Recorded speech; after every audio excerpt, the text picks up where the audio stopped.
For as long as humans have existed, we've been obsessed with slowing down the clock. Chinese emperors ingested strange elixirs, and today we spend billions on creams, serums, and procedures to make us look more youthful. But for the first time ever, science isn't just trying to make us look younger, it's trying to make us biologically younger. And that's a big difference. But the question is, are we actually getting any closer? Today, we'll be diving into the molecule at the center of some of the most exciting anti-aging research, NMN. But before we dive straight into NMN, we need to understand what actually makes us age on a cellular level. And scientists generally point to a few major hallmarks. And here are 4 of the key ones.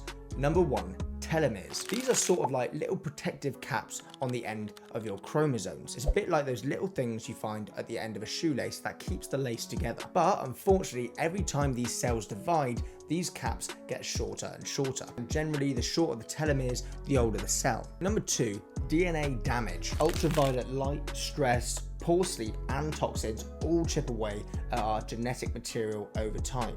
Number 3, mitochondrial decline. Over time, our cellular power plants become less efficient. And something we'll be touching on a bit more later, but number 4 are sirtuins. Sirtuins are longevity-related proteins that help repair DNA, reduce inflammation, and maintain cell health.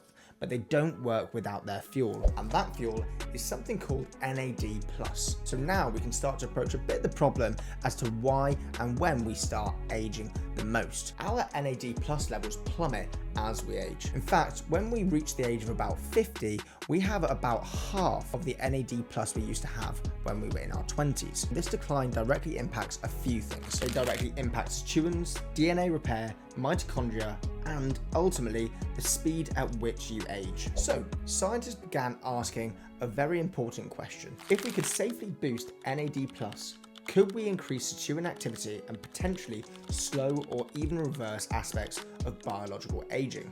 And this is where NMN enters the story. Harvard researcher Dr. David Sinclair has spent decades investigating aging. His work helps to popularize the idea that aging isn't just wear and tear. It's a biological program, one that might even be slowed or reprogrammed. David Sinclair's lab found out that giving older mice compounds that boost NAD+ significantly improved a few factors. And these factors included an improved metabolism, energy levels, muscle function, and even reversed certain markers of aging. And of course, one of the most promising compounds, the precursor to NAD+, NMN, otherwise known as nicotinamide mononucleotide. NMN is essentially one metabolic step away from being NAD+.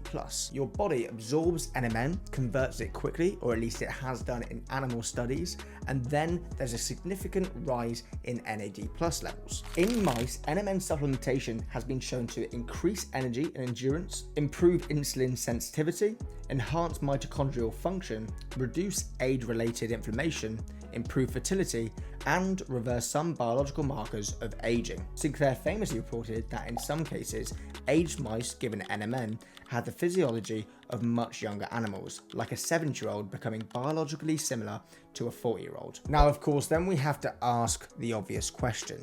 Does this translate over into humans? Early human trials show NMN can safely raise NAD+ levels and improve some metabolic markers. The research is still young, small scale, and far from conclusive, but the trajectory is extremely exciting. So can NMN actually reverse aging? At this point in time, and at this point in the research and studies, it isn't conclusive enough to say. But here are the things we can say. We've never understood aging as deeply as we do now. What we do know is that telomeres shorten, DNA gets damaged, sirtuins decline, and NAD+ drops. And we're finally uncovering ways to intervene.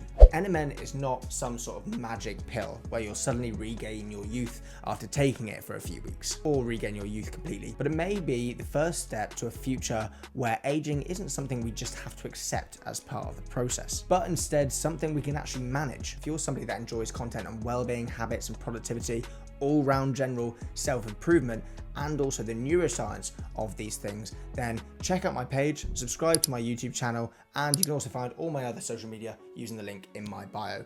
And as always, thank you for watching to the end.